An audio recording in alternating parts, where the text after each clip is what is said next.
नमस्कार दोस्तों, कैसे हैं आप लोग। आशा है आप लोग अच्छे होंगे। दोस्तों,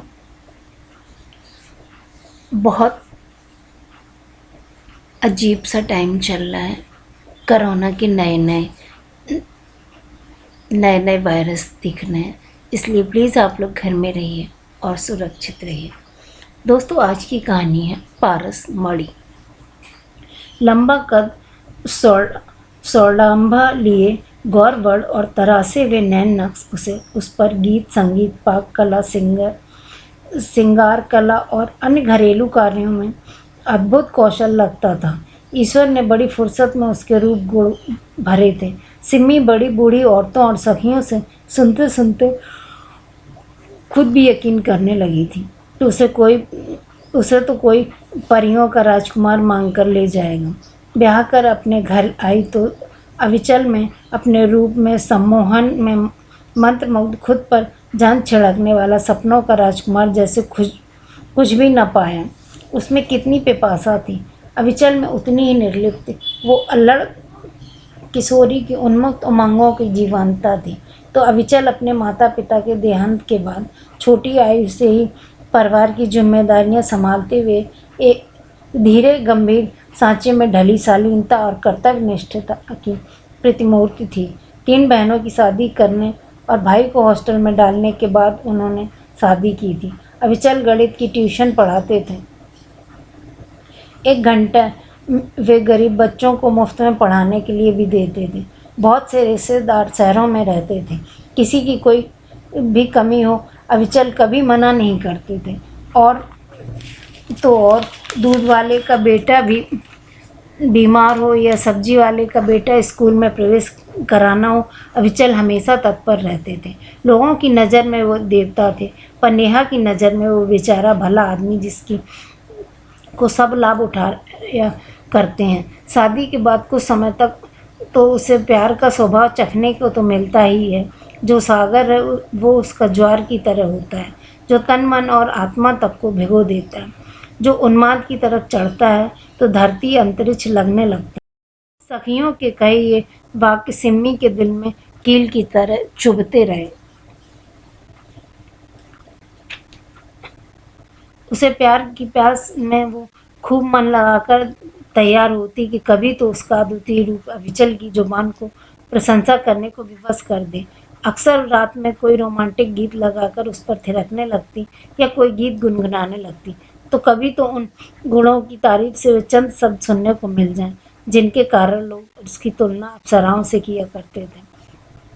पर सब बेकार। अविचल मुस्कुराते हुए उसे देख सुन तो लेते, पर कभी तारीफ के 2 शब्द उसके मुंह से नहीं निकलते। पहली बार मैके गई तो दीदियों ने सलाह दी, लजीज व्यंजनों की चाबी से दिल का ताला खोलने की कोशिश कर। लौट कर आई तो वो चाची गांव वापस जा चुकी थी, जो पहले खाना बनाया करती थी। उसका रसोई में प्रवेश कराया गया तो अवसर भी मिल गया। पेट के रास्ते दिल में घुसने का फिर क्या था। लजीज व्यंजनों से मेज सजा डाली, पर खाना चक्कर अविचल की आंखों में आंसू आ गए। मैं ये खाना खा नहीं सकूंगा। तुम्हें शायद चाची ने बताया नहीं, तुम्हें मिर्ची बिल्कुल नहीं खा पाता। तुम मेरे लिए दूध ला दो, मैं उसमें रोटी भिगोकर खा लूँगा। दूध लेकर आई तो अविचल उसकी प्लेट लगा चुके थे। उसे पकड़ाते हुए बोले, तुम भी मेरे कारण इतने दिनों से ऐसा खाना क्यों खाती रही? अब से अपने लिए ढंग से अपनी पसंद का खाना बना लिया करो। सिम्मी को तो काटो खून नहीं। उसके सामने उसके पति अपनी बड़ी निर्लिप्तता से दूध रोटी खा रहे थे। उसकी थाली यूँ सजाई थी कि खाना न निगलते बन रहा था न उगलते। यही हाल पलकों में छलक आए आंसुओं का भी था। जीवन ऐसे गुजरने लगा था जैसे घड़ी की सुइयां एक परिधि के अंदर चक्कर काटती रहती, अर्थहीन, रसहीन और नवीनता विहीन। शादी की वर्षगांठ आई तो इसी बहाने सिम्मी ने दिल की बहुत सी गांठें खोलने की ठान ली। उसने खूब सुंदर क्रॉकरी में कैंडल लाइट डिनर, अविचल के मनपसंद खाने से सजाया। एक स्वेटर तो बुनकर तैयार ही कर लिया था। बहुत सुंदर सा कार्ड भी ले आई। बहुत ही रोमांटिक अंदाज में कार्ड पेश किया तो अविचल ने चौंक कर कार्ड हाथ में लेकर सीधी तरफ से देखने से पहले ही उलट कर उसका दाम देखा और फिर बोले, 100 रुपए का कार्ड, इतने रुपए कैसे बर्बाद कर सकती तुम? इस फालतू की चीज़ में। हाँ, स्वेटर बनाकर अच्छा किया। घर में बने स्वेटर से बहुत बचत होती है, पर मेरे पास तो अभी 2 हैं। काम चल रहा है, इसे पंकज को दे देना।